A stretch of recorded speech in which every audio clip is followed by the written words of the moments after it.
विश्ववंदनीय भगवान सम्यक संबुद्ध आणि राष्ट्रनिर्माते, शोषित पीडितांचे उद्धारक, जगमान्य विद्वान डॉक्टर बाबासाहेब आंबेडकर यांच्या आचार विचारांना त्रिवार वंदन।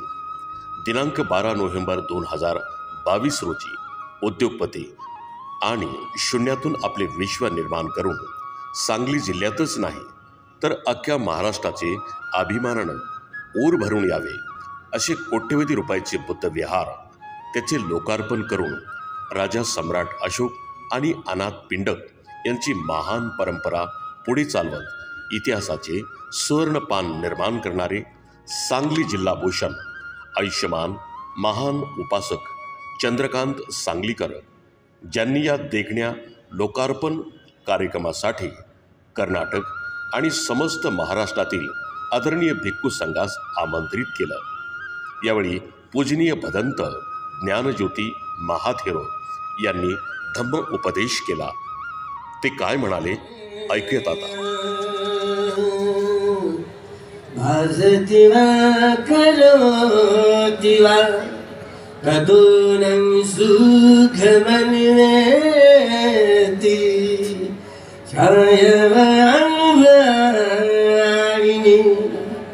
मन ही प्रधान है, मन ही प्रमुख है। पहले मन उत्पन्न हुआ करता है।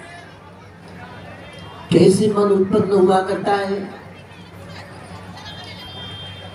आप लोग अपने आप को कोई हिंदू हो, बौद्ध हो, जैन हो, सिख हो, यहूदी हो, ईसाई हो, मुस्लिम हो, ब्राह्मण हो, इस देश के उस देश के काले घोरे इस वंश या उस वंश वाले हो, इस प्रकार की वेशभूषा या उस प्रकार की वेशभूषा पहनने वाले हो, आप सभी लोग राग मूलक, देश मूलक, मोह मूलक, बुद्धि मूलक, भय मूलक, वितर्क मूलक स्वभाव वाले लोग हो। भगवान ने इसीलिए बुद्धत्व प्राप्त करने पर लोगों की तरफ नजर डालते हैं। 395 प्रकार के स्वभाव वाले आप लोग हैं। एक माँ के दो पुत्र, एक कलेजे के दो टुकड़े, दो लोग एक नहीं होते। 395 प्रकार के स्वभाव वाले लोग हुआ करते। बाबा साहब अम्बेडकर जी द्वारा, जो बोधिसत्व द्वारा इस देश का संविधान जो लिखा गया, 22 प्रतिज्ञाओं के क्राइटेरिया के आधार पर, हाँ, मनुस्मृति के पुराने कानून को जला करके, मनुस्मृति जला करके भगवान बुद्ध की सत्धर्म का व्यवहार मनुष्य लोगों ने कैसे उतारे। इसीलिए 395 स्वभाव वाले लोगों का जड़ से स्वभाव बदलने में कौन सा औषध काम करता है, कौन सी दवा ऐसी काम करती है? युद्ध की, सारे विश्व के संसार के लोगों को युद्ध की नहीं बल्कि बुद्ध की जरूरत है। बुद्ध के ही सद्धर्म के आधार पर ही लोगों के मानस को जड़ से बदला जा सकता है। एक मनुष्य दूसरे मनुष्य के साथ में मनुष्यता का व्यवहार करे, जो सत्तामूलक स्वभाव वाला हो, सत्ता संपत्ति प्राप्त करने वाला कोई व्यक्ति, चाहे गृह या गृह त्यागी हो, जिन्होंने आर्य सत्य का साक्षात्कार किया हो, अपने मन को जड़ से स्वभाव को बदलने में वह व्यक्ति कामयाब होता है, कामयाबी प्राप्त करता है, अपने मानस को बदलता है। यही इसी को ही रिवॉल्यूशन कहते हैं, क्रांति कहते हैं। भगवान बुद्ध का सद्धर्म यही क्रांति है, ब्राह्मणवाद प्रतिक्रांति है। यह बात केवल विश्व के संसार के कोई विद को, कोई वैज्ञानिक को नहीं समझी, ये केवल बोधिसत्व परम पूज्य डॉक्टर बाबा साहब अम्बेडकर जी को समझी। आपका ख्याल नहीं है जहां मोहनजोदड़ो हो या हड़प्पा हो, जहां इस सही संस्कृति में इसी महाभद्र कल्प में जो कोनागमन, कपुसंत, जो काश्यप बुद्ध हुए, इन तीनों बुद्धों के काल के अवशेष मिले हैं। बड़े बड़े विहार मिले हैं, 7x12 की भिक्षुओं की कुटियां मिली है, कुएं मिले हैं। एष बुद्ध आदिता एष बुद्ध अनागता पच्चुपन्ना जय बुद्धा अनुवंदामि संपदा। कहाँ ज्ञान है? वहां पर जो अलग अलग जो हड्डियां मिली, वो टूटे हुए सग मिले।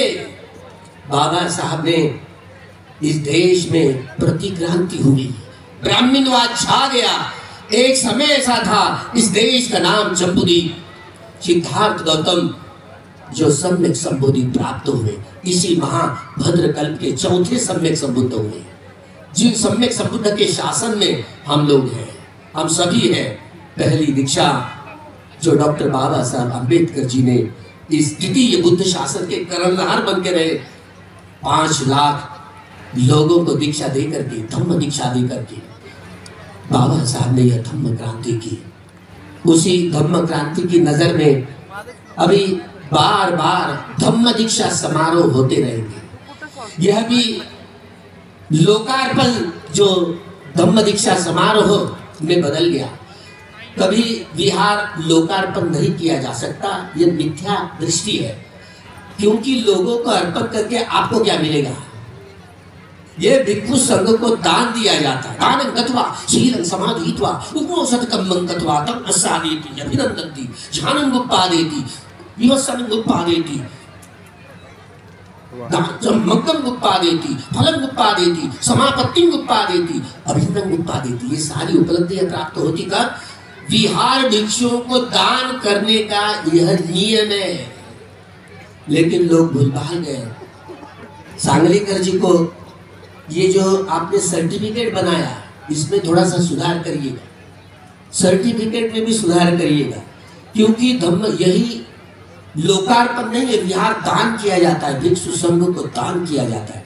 इसलिए भिक्षु संघ बड़ी सावधानी के साथ में पहले विहार भी दान दे दिया और बुद्ध मूर्ति भी दान ले ली और बाद में विहार भी दान लिया, विहार दान की गाथाएं बोल करके।